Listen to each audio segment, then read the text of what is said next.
So I says to him, "That's not my Tauntaun, that's my Wookiee." No? What the A nice deep breath before starting. I like it. It was actually a yawn, but that's okay. Well, a yawn. I What's a just want to be yawn? transparent. What's a yawn but a breath persevering? It's like uh, the kind of the opposite of that, but is it it's a yawn returning to the from where it came. the world between worlds? Mm-hmm. Yeah. All right. Well, All right. thanks for listening, everyone. That's going to be our episode for today. Pretty epic breakdown of some serious stuff here. Yeah. Welcome, everyone in the world, to Tapcaf Transmissions, a Star Wars podcast that, get this, The Star Wars podcast. the Star Wars podcast that, get this, everyone, we'll be talking about special guest book, Starfighters of Adumar, today. So this is the second last of our X-Wing novels to go over. Throughout the entirety of Star Wars, whole thing, only one more. We only got one more episode to do on this. And it's really the last one because it's the next one is significantly different. I think that this is the best X-Wing book. I'm gonna say it. Hot takes coming early, Yeah, coming fast, coming at you. I loved it. Yeah, it was really good.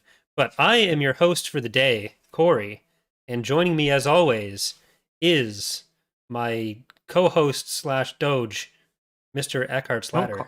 Please don't call me a Doge. Well, it's on the branding. What do you want me to do? Co-host, fine. Friend, fine. Lover, well, not in public. All right. With me today is Charlie's employer, Mr. EckhartsLadder. How are you doing? I'm good. How are you, Corey? I'm fantastic. I got to read Starfighters of Adumar and not the Callisto trilogy. Yeah, too it mean was now, nice.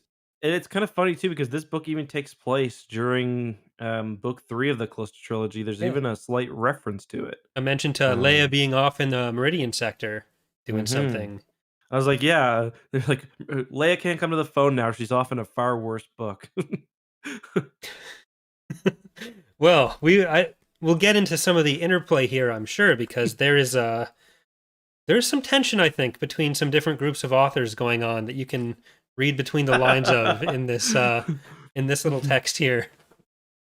Yeah, so chapter 1 of the book has Quijux, who has been set up as Quijux has been set up as Wedge's lover throughout the Jedi Academy trilogy mostly.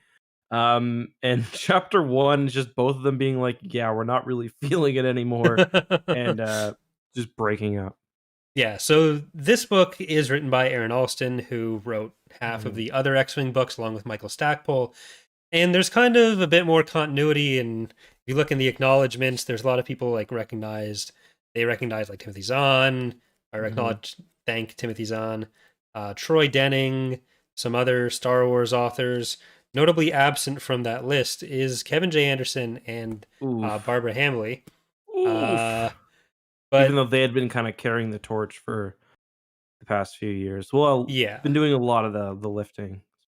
Yeah, so like the Callista trilogy introduces Callista as a love interest for Luke, and with like the Jedi Academy trilogy, we have Quijux for Wedge. But, like Wedge has been built up throughout the X-Wing books as getting together with Iella. And as soon as this book starts, it's like, get out of here with your characters. We're back to Iella. Yeah. And it's like it's not even subtle about it. Like Quijux is literally just thrown out of the way and like mentioned once more later on, and then Iella is just there. Like it's not even subtle. It's like Iella is just there. Yeah. We're just gonna make this work. Like we're gonna brute force this into existence. Which I was cool with it. Yeah, like I never really like when Kui gets introduced, it's like, oh, but what happened to Iella? And now we know. Yeah. She was off doing nothing during the Jedi Academy trilogy and ended up on Adumar. This is what, 3 years later at this point? So yeah, about that. So 13, same time as Luke and Callista and their love affair. So yeah, about then. like I put the shipping wars into the thumbnail for this, so we need to talk about this for I think at least 5 minutes, or else it is clickbait. So, do you Mm. think in both of those couples, the uh, the B tier universe and the X-wing Thrawn universe, The Chad X-wing Thrawn universe versus did Virgin. Yeah. yeah did we get the right pairings? Was it right to go with Luke and Mara and Yes. Wedge and Iella versus? Yes. There was one mistake though that I think we both know the answer to, and we get a slight allusion to it in this book. Do you want to guess what I'm going to say? No, I don't care. The greatest romance in all of Star Wars is essentially retconned by these series of books with Tycho and Winter. Right. Yeah, they do mention It's like Tycho's the only one who's can't go whoring around on Adumar. mhm. Yeah. And we don't know what Winter's off doing right now. Maybe Yeah. well, we do know, but we're not allowed to say it on the podcast anymore. Mhm. She's on that. She's on that fish game. That's all I'm gonna say. So you're putting your flag strictly in the Luke and Mara camp and Wedge and Iella, not Luke and Callista. Mara, yes. I like Kwijux, but I do think that they had a good point where like she gets her brain wiped and she kind of just has to date Wedge at that point. Yeah, So I do think that this was a better setup for both of them. yeah. Mhm. Or Wedge. He's so depressed in the start of this book and throughout a Yeah, and lot then of this book. he becomes very Luke-like, That's when true. he finally does get his girl, where he's just like high school first girlfriend, madly in love with her. Yeah, he proposes to her within like 3 minutes, essentially. Well, what he said doesn't necessarily need to be a proposal, but then Yeah, Iella takes it that way. So yeah, and it kind of insinuates that they spend the night together. Do you think like there's any chance that like he has got kind of like the post nut clarity afterwards, and was like, I don't like her that much. I'm just gonna leave. well, if anything like that would have happened, then Jansen probably would have made a comment Jansen was really funny in this book. because he heard the whole conversation. Like he definitely heard them fucking. Yeah, I'm But wondering how if long his he was in that tone little changed, alcove for. apparently the whole night, but like no one. The way I kind of pictured it was like a stairwell in an apartment building. He was just sitting there Yeah. the entire time, which doesn't seem like you can do that all night without someone noticing. Well, it describes it as like a little hallway leading to a window. So I imagine it is just like a little alcove off the stairs or something where you can kind of Yeah. just like hide. Um, Yes. But apparently everyone's doing that for multiple reasons, so it doesn't stand out mhm, as strange to anyone. mhm. 'Cause there's a brawl next door. But I guess we should outline what the book's about before getting too deep into the shipping. But it's just such an Mhm. interesting topic. Is like who doesn't want hours and hours of Star Wars shipping? Yeah, I mean it's the book is not super complex either. It sort of reminds me a lot of MedStar in a way, Hmm. where it's a very contained story. It's all about what's going on this planet. You don't get a lot about the greater galaxy. You understand that what's going on, yeah, it does affect the greater galaxy somewhat, but it's very much about this smaller scale story, and I really personally enjoyed that. Yeah. So the gist of it is there is a planet that has just been rediscovered after a few hundreds to thousands of years of Mhm. isolation after having broken away from the Rebelled, Republic. yeah. Yeah, a bunch of rebels were just sent there to colonize it and then never heard from again. But they've been rediscovered. They have a lot of weapons manufacturing because they like shooting each other. And the New Republic and Empire are competing for this because they want to change their industry into proton torpedo production. Mhm. So a lot of intrigue occurs, and uh, the New Republic intelligence officer who's running everything tries to get Wedge Such a on dick. board. Yeah, Such a dick. gets Wedge on board as a diplomat, and we learn a lot about ourselves along the way, but also about Mhm. Adumar and how Adumar kind of sucks. Yeah, so it starts off with Wedge wants to take leave. He wants to go. There's a few places he's got in mind, maybe Corellia. But yeah, he needs a break because he's been going nonstop for probably 2 decades at this point. And then of course he's about to leave, and I was really disappointed because I thought that would be a really fun first like couple of chapters of just like because sometimes the Star Wars books of this era will do that. They'll send like the characters off on like a little adventure that like doesn't do anything. Like I'm thinking of the skiing scene from Jedi Jedi Academy. Jedi Academy, Well, no, or there's a lot that sets up there.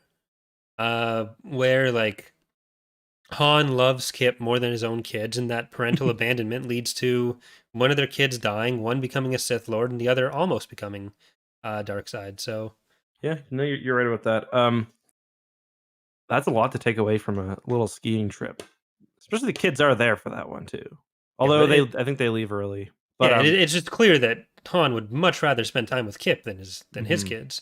Like half the scenes that involve Han and Jason before NJO, or even during it, half the scenes involving Han and Jason are like, this kid sure is weird. 3PO, get him under control. Yeah, I just it would have been nice to excuse me. Would have been nice to actually just give him a chapter bumming around Coruscant or like do something else before. So basically what happens is of course he doesn't get to go on leave because General Kraken, who is like the chief of New Republic intelligence, kind of uh, brings him into this mission to go to Adumar. And I listened to the audiobook as well as reading this book. It's the same guy that does the Exarchun, and the way he says Adumar is also very funny. It's A like humor. Adumar. It's like Adumar, like every time.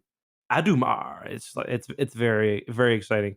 And Anthony Heald, I think, did it. But anyway, But what is Wedge going to do on his vacation? He's made it abundantly clear he has no friends at this point, no family. What? yeah, but I mean, he's single and ready to mingle as well. Like I was kind He's of a war hero. yeah, like listen, Wedge could get it. Like I wouldn't have minded seeing Wedge bum around like not the lower city of Coruscant, but like let's see Wedge bum around like the mid city. Like let's see Wedge get into some shady shenanigans. You know what I mean? Is that why like the first thing he had to make sure he did before he even went on leave was make sure that we got there so we can break up with her when Yep. he's like that has to happen before he even leaves the ship. Yeah. No. He had plans. I'm sure of it. Wedge is like, listen, there's a 50% chance I'm not coming back from this. If I do, I'm going to be a changed man. So you're saying that he wanted to go on leave, but then Kraken was really cracking the whip? Yeah, and it is kind of funny because Kraken doesn't outrank Wedge at this point, as Wedge points out. Yeah, But they're both even generals, just in separate branches. That being said, Kraken still does obviously like he does have the same rank. They're both generals, but Kraken is Kraken. He's like one of the leaders of like the New Republic's armed forces, basically. So yeah. if he tells you to jump, like you're gonna jump, like because or else he's gonna get like New Republic black agents in your in your apartment in the middle of the night. Yeah. Well, he does say he's willing to listen if Kraken gives the orders for some of what he's doing, or Yeah, I thought that was a he's bit willing weird. to accept that they're actual orders if they come from Kraken Mhm, when he's on this mission, rather than from Tomer, mhm. uh, who Dickhead. yeah he doesn't need to listen to. Yeah.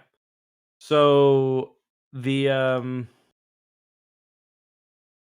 what was I gonna say?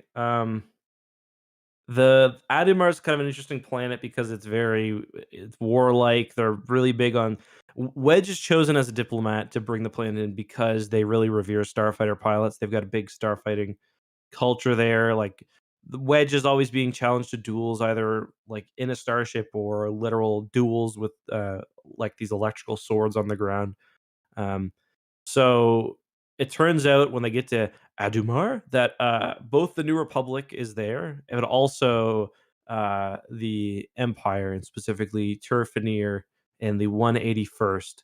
So kind of the top starfighter pilots of each faction are there trying to win the loyalties of this little world, but it gets even more complex because it turns out that the New Republic is also doing some very imperialist like government collapsing while they're there. We see Yeah. like a different side of the New Republic Half where of they're like, the New Republic's plan is like, we have to make sure that all of the nations go under this super militaristic version of the government. Like, Kartan is definitely doing all those things. We don't see that much of the other nations until later on. And when we do see them or do hear about them, they don't seem to be quite as bad as Kartan.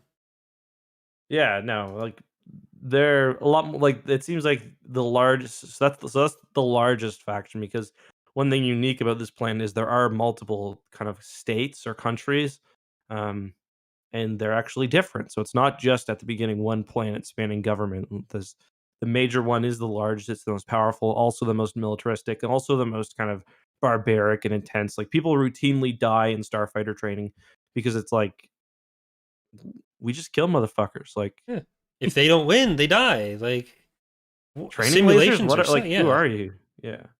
And they do point out, I do like that they point out during the book, like, part of the result of this is that everyone does kind of suck at everything because Yeah. they'll just die off so fast. As soon as they lose any major challenge, there's a Mhm. huge chance that you die. But They remind me kind of elites from Halo, mm, like especially like in Starfighter combat, all they do is charge Wedge because he'll give them the most honor for the kill because he's the highest ranking pilot. Um, Now that being said, for a lot of the book, the parts that I really enjoyed, the first I'd say 2/3, Wedge isn't in open combat or Rogue Squadron, or it's actually Red Squadron because it's Wedge, Tycho, Wes, and Hobby. Um, they're not in open combat with this faction. They're there on the planet, kind of just operating within society. Half of this book is just them going on dinner dates, and mhm. it's a lot more low key, which I think is why I really liked it. Yeah, and Wedge getting hit on by Cheris, who is at this point like 16. Yeah, So more fun Star Wars stuff.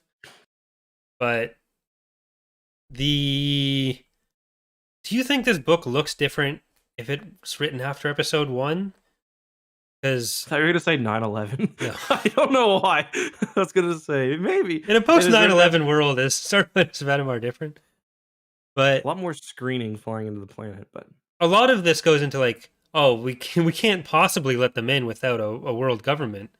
But you can have like different senators representing different groups from the same planet, like a junior and senior senator, or have like Mhm. different nations in a world while still having representation in the Senate. We see that with other places in the expanded universe, but we definitely see it with Naboo. Yeah. Like, it seems like it's probably a non-problem. Yeah, I don't know. I didn't actually think about that. But like even with Naboo, the Gungans didn't really have a senator until like I feel like with the Naboo thing was the Gungans just didn't have any representation until their kind of Yeah. politics aligned with the Naboo population. But I mean, the thing about the Gungans is they spend most of their time underwater, just chilling. So Yeah, that is true. They like do be chilling. I don't know if a planet which had like 50% like a full split, like ideological split 50-50 or 60-40 would be like I don't know if the New Republic or the Old Republic would let them in. Yeah, but I guess there's Mon also like Calamari is Mon an Calen's interesting Corin, example. yeah. Yeah. Like, Yeah. and yeah, it's not always just a world, so it kind of depends. What Yeah, year maybe does it's this take because place in? 13. This is 13. Okay, so she is Mhm. 17. Um, I don't know. I feel like yeah, that's a good question. Maybe because they just wanted to the New Republic just sees it as like fresh meat, and so does the Empire. Yeah, they just want the bombs. They Yeah. like, there's nothing really great about this, about what any of them are trying to do. It's like, we're gonna pull them in, and then we're gonna make all of our bombs there. Why do you I not mean, the want this? Well, planet seems nice besides for like the people. Like, you know, the cities are like described as being kind of pretty. It's interesting because the technology is like somewhat divergent from like what the rest of the galaxy has, but like not really, like not as much as you would expect given, you know, several hundred years, maybe 1,000 years of isolation. It's like, yeah, we've got all this stuff you guys do, just like slightly shittier or like a little bit different. Like they've got like the comm lines going between buildings and stuff. mhm. It's I like it. it's like 90s technology for us, basically. Yeah, I don't know how necessary it was to put as much into their technological advancements on putting a gun at the end of a sword that only fires if you touch someone with it. Not the Yeah, it's most kind of useful awful. weapon. It's definitely more of a stupid It's dueling definitely a society weapon. ceremonial thing, Yeah. yeah. But a lot of people kill a lot of people with it in it, so Yeah. I don't know. It do be clapping. It do. No, I don't know. It is kind of funny because Star Wars is like, you'll hear of this divergent faction that's been like secluded for hundreds of years, or like the Hapens, and like the only difference is that their turbo lasers are slightly different or whatever. Yeah. Our ships don't have shields. The blades do seem pretty terrible. They seem like they could be okay. They're kind of like I guess they kind of describe them as like a they use them in like a fighter role, but they're really more like a bomber, like a Yeah, Y-wing almost. they're like worse Y-wings without the ordnance. Yeah. Yeah. And without shields in the stock form. Yeah. But they had lots of space for missiles, they said, because they were like, we could swap these out with proton torpedoes, and these things could maybe kick a little ass. Yeah. I feel like But they could work as they like a light bomber or something. Are they in TR? I assume not. no. They probably will have to be eventually because they show back up in like Legacy of the Force as well, I think. Mm-hmm. Yeah, Uh they join one of the factions, the I Confederation, think maybe. Adumar goes for the Confederation. It's like Turfanier is the supreme commander for the Confederation at one point, I think. Mm-hmm. And does Wedge side with the Confederation? With Yeah, because he's Corellia? Corellian. Yeah. Remember, Yeah. there's that scene where like him and Han are flying Yeah, I through can with never like remember the which. new Corellian bombers or whatever. Oh shit. Yeah, so Wedge ends up, after all the drama in this book, Wedge ends up taking orders from Tur.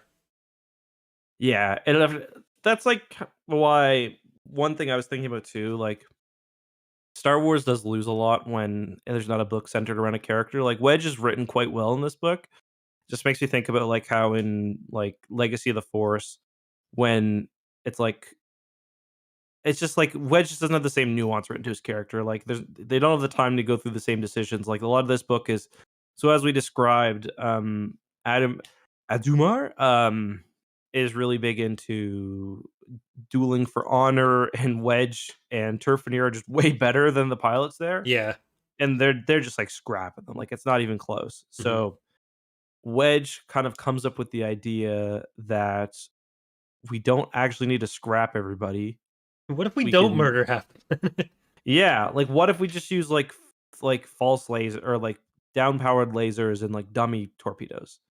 Um and there's a big controversy among the New Republic intelligence guy there, because he's like, "Hey, that's not how they do it. You're losing their respect." Um so and then like Wedge has a big kind of internal debate over, if I'm ordered to do this by Kraken to kill these pilots, should I do it? Will I do it? And because the military is his entire life, he's kind of a loner, which is Mm. another big thing this book discusses. And I just think about how like this book, because it is a Wedge story, can give you all of that nuance. And I Yeah. would have liked to see something like in because in Legacy of the Force, from what I remember, he essentially turns against the GA, like the Yeah. government that he's been serving in some form I don't for think he's 25 years, Yeah, I don't or think he stays with it, 40, but yeah, close to 40 years by that point. yeah. So, like, I would have liked to see kind of, you know, how that plays out. Yeah, but that's also like That's just book writing, though. yeah. Yeah. But shit, I forget what I was going to say. Damn it. Wedge, Antilles. Come to my head. No. Didn't work. Oh, that's what I was going to say. For people who are in that kind of mindset of like, I want to challenge this guy and take him down, it seems like Wedge going into battle with those in the first place, like with the fake weapons and everything, would be less of a, oh, you have no honor kind of thing, or you're diminishing your own honor, and more of a, wow, that's a really rude fucking flex. Yeah. But well, I mean, to be fair though, they do respect him. He also makes them not use it as well. Yeah, true. Doesn't he Yeah. do the yeah? And He people do kind of requires. start turning towards his way of thinking. He converts a few people, one of whom is secretly the son of the Purator. Yeah, I couldn't remember. Is that the guy that he duels at the first? Or no, because the guy he No. duels in the first, that's the guy who saves him during the Yeah, gauntlet, right? because there's the captain of the one flight, and then I don't know that we see him actually duel the son, but we I hear was about trying his to remember, yeah. conversation, and because Oh, is that's the it conversation with like defining honor and like right, protecting that's people that guy? versus just getting a kill for its own sake. Yeah, that's that I knew guy. he was in the book somewhere. Okay. Yeah, Cool. Ballas McCallus. That sounds right. I don't know enough about Star Wars to contradict you. Um, yeah. So we're gonna be. There's also a bit of discussion in this book. We hear a lot about Corellia in other books, but besides for I Jedi, this is the first time where we actually hear a little about Corellian politics, and we know now that like Corellia is not super friendly with the New Republic, and the Dictat No, have kind of locked the planet down, which we will discover soon in Aurelian Trilogy Book 1. Ambush at yeah, or book Colonia. 3. Assault at Corellia. Assault on Salonia.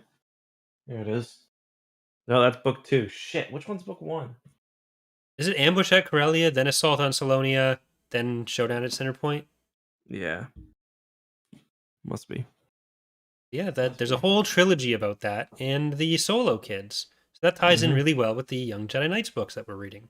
Yeah, And it see how does. they evolved as characters from wily little miscreants. But Fucking around with super weapons. what do you think of the other three of our heroes here? We've got Tycho, Wes, and Hobby. This group fucks. It is a nice group to spend a book with. Yeah, no, it is. Tycho, I wish he got a little more play, but because he's definitely, it's definitely Jansen Yeah. gets the most attention. He gets a lot of laughs. My favorite joke that he made was probably there were two that really stood out to me. The first was refresher course was funny. He's like, we got to teach you to use the bathrooms here because refresher technology is a little behind. He's like, oh, so I guess you're giving us a refresher course, which was funny. Aha. If I made that joke, you would yell at me though. So Yeah, shut up. The other one that I liked is when he's dueling that guy. He goes, "You've got a very pretty widow," which I thought was funny. I actually laughed out loud yeah. at that. Yeah, But Jansen's great. Jansen is he's the got best lots character. of. This one was I remember Wraith Squadron being really funny as well, like book Yeah. 1. And this one, Hobby is sort of like a Wes is the funniest. Hobby plays off Wes a lot in a really nice way, very similar to like I remember there's lots of funny parts in Wraith Squadron when they're like selecting the wraiths, where they kind of just play off each other. We get a lot of that in this book. And then Tycho's just like he's got lots of cool space battle moments, but he doesn't. He's very competent. And he's kind of like Wedge's XO, but Yeah. less personality shines through. I'd say Tycho's kind of the strong silent type, and because he's the really strong stoic throughout. disturbed by his Right. Yeah. yeah. He's pretty He quiet walked in throughout on Wraith. Akbar in winter banging, and it's just never been the same. Yeah, there are some like Face and Fanon vibes with Wes and Hobby, but I do think that ultimately Face and Fanon get a bit better defined as characters than Hobby, at least. Because Hobby really does just exist to be uh, something for Jansen to play off of. He doesn't have as much of a characterization himself. So I do think that like Tycho and Hobby are a bit weaker overall than the other two. That was kind of one of my problems where I was like, okay, this is Wes and or it's one of these two characters. They're essentially the same. Like when I'd read and it'd be like Wes said this, Hobby said this, it's like they're basically both saying the exact same thing. So it's like Yeah. you know what I mean? Like they're interchangeable. Yeah, So Hobby is just like a slightly less over the top Jansen to go around with Jansen, make sure he doesn't get into too much trouble. Like a lot of what he's saying, you could have Tycho and Wedge say instead, and it would have been kind of the same. So yep. No, I he is agree. the dour one, but they're all kind of dour at points. Yeah, Wedge I mean, is that dour all the the time in boys this have book. fun too. The Yeah. boys have fun on their trip. Wedge gets some drinking in. Um, they go to lots of dinners. They wear some local outfits. Lots of parties. We have It's good talked time. about it a bit, but like Jansen is described as the handsomest man alive a few times, Yeah, and if basically. you see him in episode 5, that's not. Or even just Uh, art. Like I I think he looks like Sean Astin. And that's not a bad thing. It's just he's not like who you think of when you think of like the most I think attractive Hobby is celebrities. more conventionally attractive. Although I know in canon Hobby dies at Hoth, but And you're saying the mangled body is less attractive. yeah, yeah, Hmm. definitely, definitely. Because yeah, he's the one that crashes his airspeeder into Mm-hmm. Veers' walker. So they've got like the quantum fears where he's like both alive and dead at the same time in canon. No one Yeah. really knows. Like Hobby does have the moment where he wants to shoot all the missiles, like finally kill someone. It was kind of disturbing just Yeah, how 'cause he's eager killing a Hobby lot was of to kill people. everyone. But He's like, I've been trying not to kill people for a while now. I've had to refrain from so much murder. Yeah. Yeah, true. But yeah, it was a good group of characters to spend a book with for Yeah. sure. The only character I thought was kind of unnecessary in the book was the journalist. Yeah, that was kind of a weird situation where like she goes from a kind of contentious relationship with them at the start, where like they're clearly making fun of her, and Mm-hmm. she has no reason to like them really. And I think Mm-hmm. she did become an interesting character by the end, but the way they kind of get from that initial interaction to the next time we see them speak to her, and they're kind of trying to dunk on her a bit, but Mm-hmm. she's still entirely in their corner. I feel like there could have been a bit more development there to kind of show like why she's suddenly so willing to throw down with them. Yeah. Yeah. I mean, there's a lot of kind of intrigue and political machinations within the New Republic going on in this book, which you don't usually get, so that was fun. Yeah. Like, just Tomer different is kind of fact. unquestionably the bad guy here, Yeah. or the main antagonist. Like, there's a lot of other shitty people. Like, Fenrir is not good. The Peridor is not good. The Mhm. Precursor, the Praetor, all those are bad. But The Predator's not that bad. He's bad, but he's not like he's kind of he's a complex. He's kind of just a product of the planet, I feel like. yeah, but like it's the same kind of thing with like grandparents where they're clearly saying and doing all this effed up shit, and he's in a position of power, so it's especially bad. Mhm. But you can't just tell him to go away, but you have to tell him to go away. Yeah. Yeah, he does get off pretty light as well. He gets to go live So, in a cottage. yeah. The old cottage treatment. He fell for the whole "oh, your enemies wanna be killed" gambit. Never, Mhm. no one should fall for that. Mhm. Yeah, I mean, Wedge isn't suicidal. There's one point where he almost dies and he doesn't want to. So, even though he's feeling a little blue because he don't got no buddies besides those in the Starfighter Corps. He's got no ladies, especially when he thinks Yellow is not his friend anymore. But even then, he's still got that spark of life in him. But he was surrounded by his friends the whole time. Yeah, like they talk about uh, he talks about not having any friends, but he's like 30 in his 30s, and he's got 3 close friends with him on the mission. Like Yeah, and both he's had a bunch of people Corin's like not quit even for him there. as well. Yeah, well, Corin's busy right now learning how to swing a lightsaber in his spare time Mhm. and yelling at Luke for being bad at his job. It's just like you'd think that a 30 like most people in their 30 don't have that many friends. So like I don't want to hear the complaining. Yeah, Yeah. like he's gonna have, well, unless he gets court-martialed or something, he was gonna have a nice pension and sort of retired from military duty. He's technically going to retire in a couple years, but he does get pulled back in.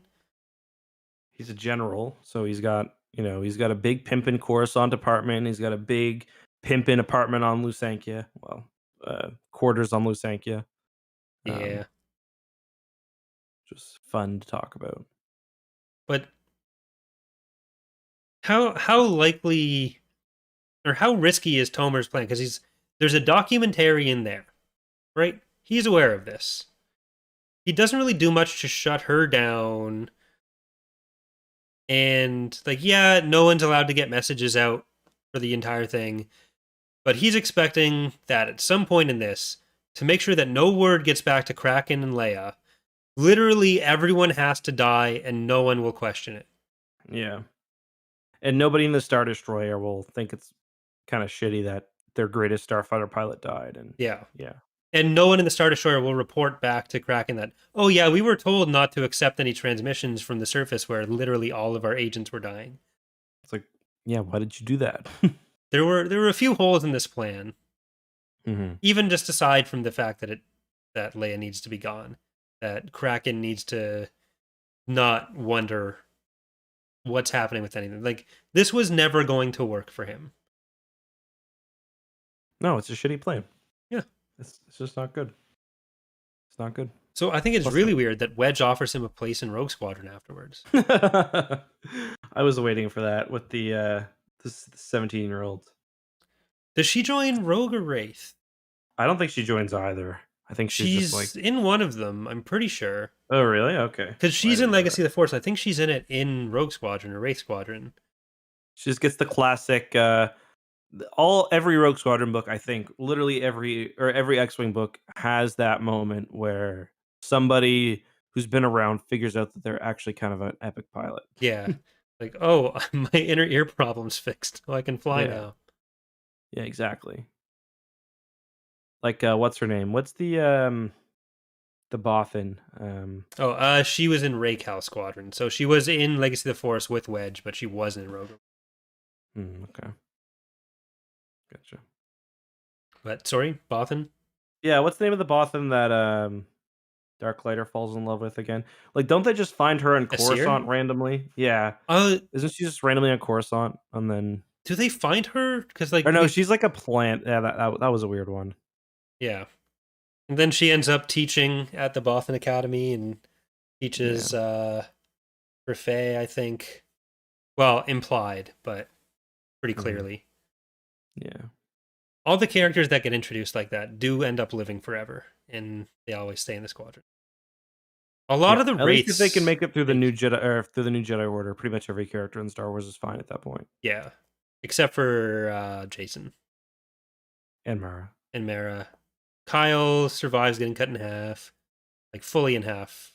That's my own retcon for it, that he's fully in half. Kyle gets the Darth Maul situation. Who else? Jan sews him back up.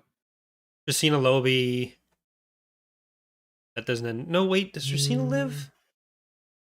No, I'm pretty sure she dies, isn't she? Yeah. Well, I always get her and Octoramus kind of confused.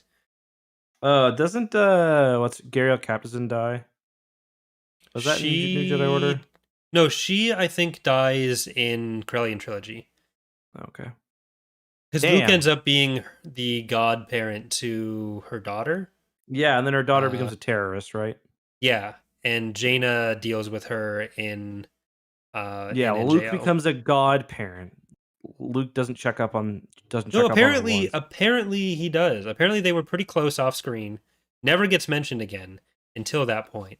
But Luke tells her all about everything. Never offers to take her in or anything. No. Yeah. But I think she's with her grandparents or something. So she was okay for a while. Okay. I don't know. There's not really a whole lot to talk about this book. It's just a really fun read. It's just really good. I really enjoyed it. Yeah. Got to see some fun use of creative fighting styles that the Adumarians didn't really expect.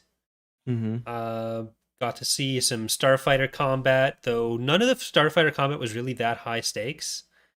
No one was ever really in trouble. Yeah, there's never a Death Star moment or anything. They're not fighting for the fate of the galaxy in this one. No. Not even, they don't even pretend to be. They're fighting for a proton torpedo that will make proton torpedoes. Yeah. Yeah. For a war that's slowly coming to a close, anyways. Like it's over. But like it's fucking over. Like they've already lost Nighthammer at this point. Like Doll's done her thing. It's over. Well, do you have any thoughts on Rogris? Because this is kind of he's been a character that comes in and out a bit, but he's drunk and struggling with a lot of the same things that Wedge is struggling with here. But he does make the decision at the end to send the Imperials away with no way to call a fleet in and wipe out the planet like he'd been intending to. 'Cause he was struggling with that the same way that Wedge was. He didn't want to kill everyone, honorable. But yeah, I like that for him. Good for him. Yeah. Doesn't he end up being like the representative of Adumar in some way? That sounds right. I might have invented that and just got that happens for like a lot of Imperials. Like that happens Thanos. With the guy from Truce of Bakura too. Is that Thanos? That's Thanos, yeah. Because Gary will marry him. Yeah, and then it's Melinda Thanos. Is that her name? Melinza. Melinza sounds correct. I can't remember. Yeah. So applause to Rogris on making the correct decision eventually. He's been a staple of the X-Wing series as we leave off. I was kind of sad that we didn't get any appearances from any of the other pilots for what is kind of the final X-Wing book here. Yeah, it would have been nice to see some of the old crew for sure. Even just like a going away party for Wedge at the beginning or something, or like a not going away, but just like a sabbatical party. Yeah, like everyone's drinking on Coruscant before he goes away or something. And they have to get ambushed or something and have to fight a little street fight. Like that would have been fun. Yeah, I think this book managed to avoid a lot of the problems we had with Isard's Revenge. Is like the other example of an X-Wing book that's kind of taken away from the rest of the main saga of them, where that felt like, oh yeah, look, the characters are back, which is similar to this for like the main four. But with that, we kind of felt like, oh, they're going through the same motions that we've seen before. And this was a pretty different story from what we saw in the rest of totally X-Wing. Different. Yeah. So totally I guess different. That gets us into the rankings. You've already said this is your favorite out of them. Has that stayed true throughout the discussion? Have we brought anything up that like shatters your... this is an A for me. A very high A. Not quite an S, I don't think. But it's an A. It's an A based on not overall plot, just vibe, readability, fun factor. Yeah. Yeah. Yeah, I think I agree there. A for me. It's not like the most important Star Wars book. Doesn't have a huge amount of overall plot advancement, but it's really fun. It's my first time reading it. So. Yeah. There you go. Yeah. There's your Starfighters of Adumar. Yeah, so what are we doing next week? Have we talked about that? Did we decide? There was a little release coming out called... Oh, is it Thrawn next week? Greater Good. No. Greater Good? Greater Good, yeah. Yeah. Which, that's the plan at least. Reading it in 2 days is probably going to be doable. But how many pages is it? It's long, 405. Ooh, because it comes out on Tuesday.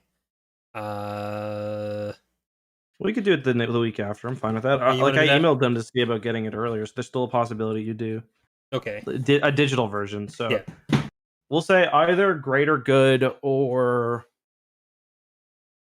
What do you think? Do we just do the next Young Jedi Knights if we can't do that? Because then we could announce it. Like, we'll know for sure by Tuesday if we're doing that. And then people at least would have a chance to read. What's after Jedi Under Siege? It's the next... We're into the next arc, which I never... Yeah, we do have Crystal Star coming up as well. Yay. Dagos just points out. Wow, I Google Crystal Star and that doesn't even come up. Because if we are doing a novel, the next Crystal Star is? Yeah. Yeah. Well, it's either, do you want to do Shards of Alderaan, or do you want to do... Is Crystal Star the next chronologically, or is there something else in there? I think it is. Let me just... We still have to do the New Rebellion at some point too, I think. Oh, yay. Because we missed that one. Hold on, I'm just pulling this up now. So yeah. So I Jedi, Children of the Jedi, Darksaber, Planet Twilight, X-Wing, Starfighters of Adumar, Crystal Star, and then Black Fleet Crisis. Then New Rebellions after that. Okay. Okay. Well, we're running through the Bantam order or Bantam era. There's not that much left. Yeah. We got Black Fleet Crisis, New Rebellion, Corellian Trilogy, then Hand of Thrawn. So we're finishing it off pretty quickly. Adumar's good. Greater Good, Zana, we're probably assuming it's going to be good. Do we do Young Jedi Knights or do we do Crystal Star? It's on you right now. It's Waru time. Waru time. All right, we are doing, ladies and gentlemen, you heard it here first. Let's go for a swim, baby. We are doing the Crystal Star next week, and then we will be doing Greater Good the week after that. So goodbye, Starfighters of Adumar. Yeah, we should probably, because like there are a lot of I don't want to say like any of them are like super bad or shit or anything, but like there are a lot of not highly regarded books that we have in kind of a cluster. So I think doing like some of the Galactic Civil War standalones or even like Clone Wars, pre-Clone Wars standalones would be a good one. I mean, we could just go crazy and do the Revenge of the Sith novel next week. How long is that?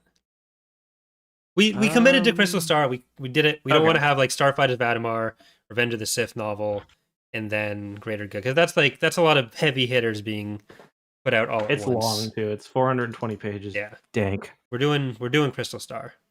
Okay, Crystal Star it is. All right, now emails before we leave. Oh yes, let me pull we have my phone. A couple emails. Wow.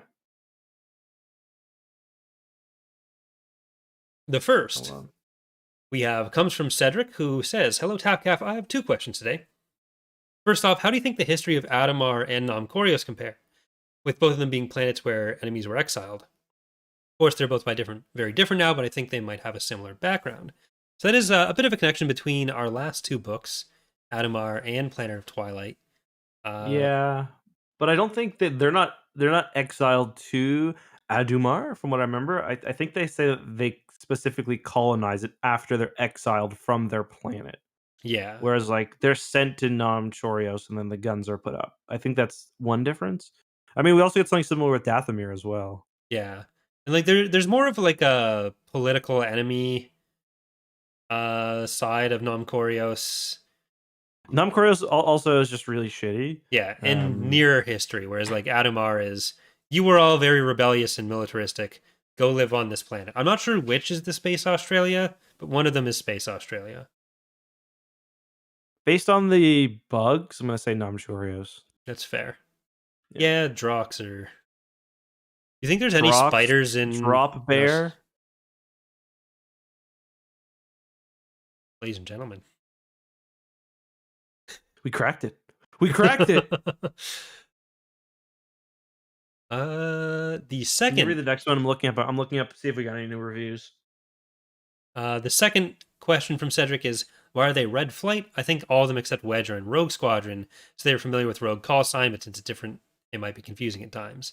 Also, from a diplomatic point of view, squadron. It's better to be Rogue Squadron / Flight because Rogues were known as the best squadron, so Adumar would be pleased if the New Republic sent their best squadron. I think it's entirely about the presentation, where like Red Squadron was how they kind of built their name. So it's those 4 from that squadron, with like the Death Star being the big point of interest for a lot of them and the easiest like hollow moment for them. Like Rogue Squadron may be the biggest name in current New Republic affairs, but if they're building a brand that they want to send, I think Red Flight is probably the easier name for them. There's also the thing that it's not an entire squadron. It's just a flight. Like a flight is, there's 3 flights in a squadron. Yeah, but they could have gone with Rogue Flight, or I don't think it was, because they're not all actively part of Rogue anymore. Yeah, that's true. That would have been the last squadron they were in together. Well, I guess Wraith, but yeah.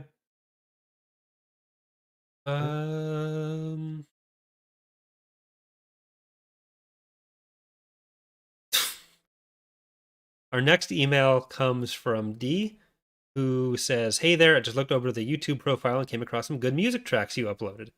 I wondered how come they were lacking the plays and likes they ought to have." Tell me So more. More spam.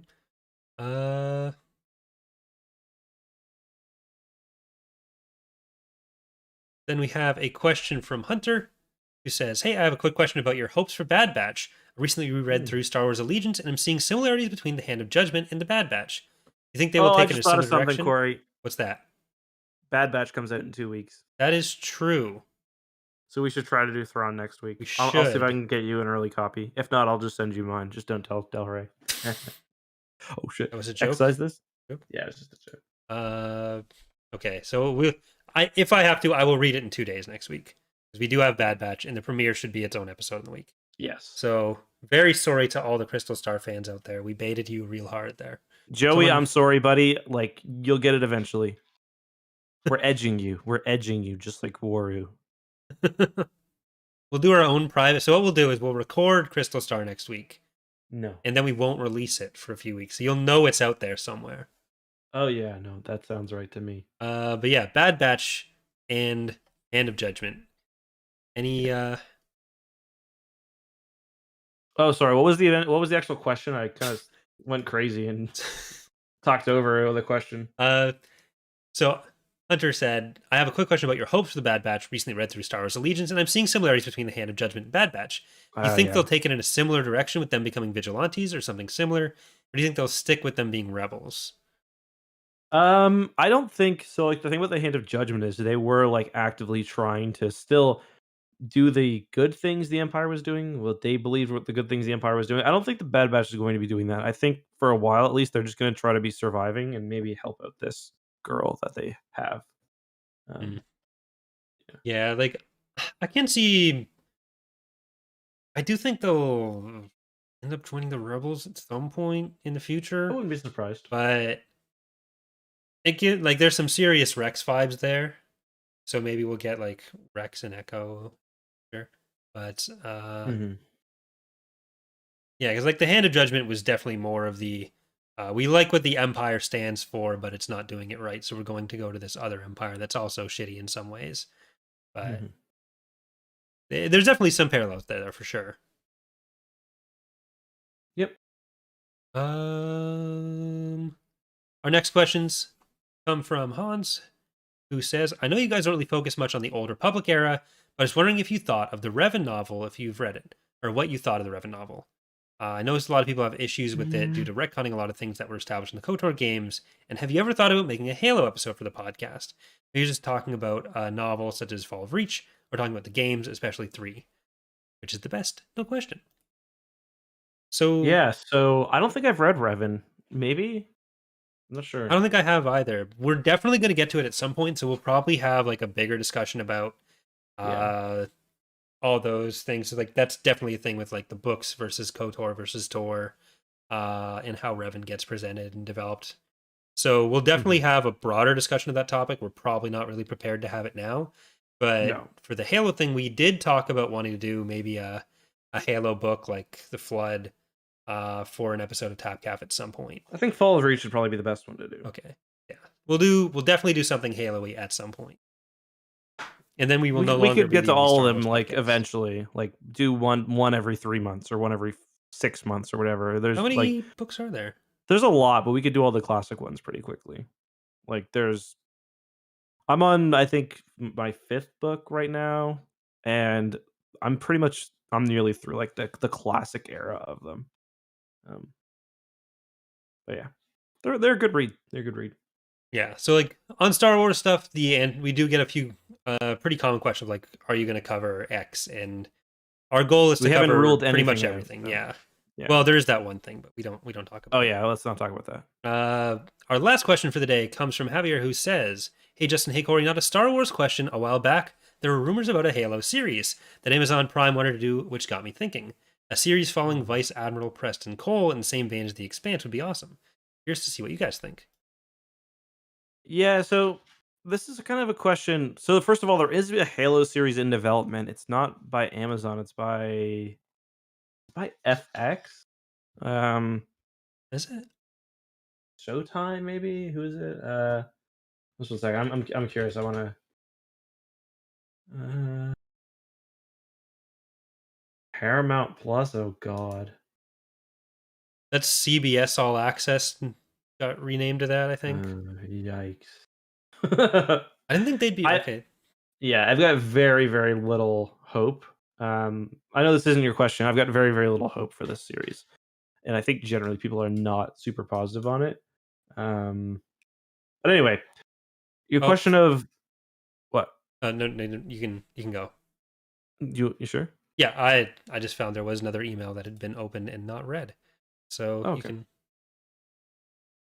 So the question of whether, like, a lot of Halo fans are like, oh yeah, make a TV show set on High Charity as the Flood are invading, and make it a horror show or whatever else. That's one that I read today. It's just like with Halo, you've got to make something that Halo fans will like, but Halo is not Star Wars. It's not that big, especially like when it comes to TV shows. So like you can't have something that niche in the universe as much as a story about Preston Cole or Captain Keyes or any of these kind of mythical figures would be cool. You need to ultimately make something that's starring Master Chief because that's the people or that's the character that people know. You need to have Master Chief in it. You need to have Big Green Spartan in it. Would it be cool? Yeah, I'm sure, but it's just there's not the fandom, at least at this point, to Mhm. justify a niche series like that, Yeah, in my and opinion. I don't have enough Halo knowledge to answer that question, so I'm going to say your answer is correct. Preston Cole is one of the few human admirals who like took a steamy dump on the Covenant. Uh, I didn't see that video. Oh, I made it. It's called that. Preston Cole takes a steamy dump on the Covenant. Right. Yeah. See, I've wanted to get more into the Halo lore, but it's really just whatever I know is whatever's been in the games and however well I Hmm. remember the games from my playthroughs of them, Hmm. which like we did 1 through 3 recently, and we Hmm. still need to do the other ones, but I was also very drunk during some of those, so that wasn't much of a refresher. Oh, any Uh, excuse for me to play Halo 3 again or Halo 1 again? I'd love to play that again. But we do have another question here from Joel, which is a pretty big topic, which might actually be worth its own kind of like discussion episode. Uh, Okay. it'll get into some controversial territory here. So Joel asks, a bit of an odd and tough question this week, but given the state of the expanded universe in 2012, before the buyout, do you think a reboot was necessary, even without a Disney buyout? Personally, for myself, from what I hear, what was going on with the Denningverse and other things, I feel like a reboot of the continuity was a necessity, and in some cases, a mercy kill. I'm overall happier with the direction of new Mercy kill. canon. Yep, that's the next X-Wing book. So good shout out there. The way you prefaced that question, I was 100% expecting like how many times a week did Akbar clap Winter's cheeks or something like that. Like you prefaced it as like this is a serious topic that we'll need to discuss maybe in a future episode. I was like this is gonna be something about.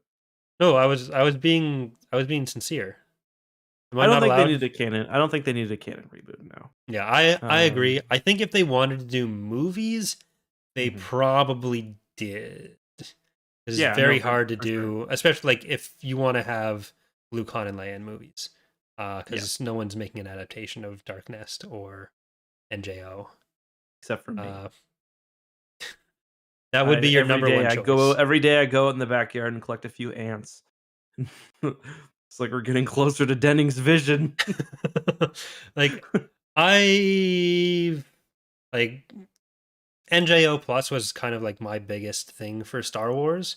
Mhm. But I simultaneously think that I really liked that era Mhm. and might have liked what it was going into. Fate of the Jedi got a little bit weird in some places, Yeah. and it was kind of disappointing that we knew what happened for the some at some point over the next 100 years with the legacy comics being there. Mhm. But I do think if you want to make if you want to make any kind of sequel trilogy, there was going to be a reboot, and like George's movie scripts did not coincide with what was going on in Legends. Mhm. No, I think that's pretty much all there is to say about that. Anything else you want to end with? Corey, any other thoughts? We didn't talk about Star Wars news. There hasn't been. It's been fucking dead. Like, well, we've got Bad Batch next week, so that'll be kind of the big resurgence in our careers, right? they ended up a bad batch of views on my YouTube channel because I'm the lowest I've been since 2017. Fuck. Yeah. Yeah. X2 is literally like 1/5 of what it was in December. That's not an exaggeration. Yeah, I haven't been that bad off on loses. Like Datapad, I need to put out more videos, but I've been like just so busy, and the return on views hasn't really been, or the views haven't really been there for anything, so I've been trying to take it a bit easier, but I'm kind of hoping with Bad Batch it'll be time to put in the work there again.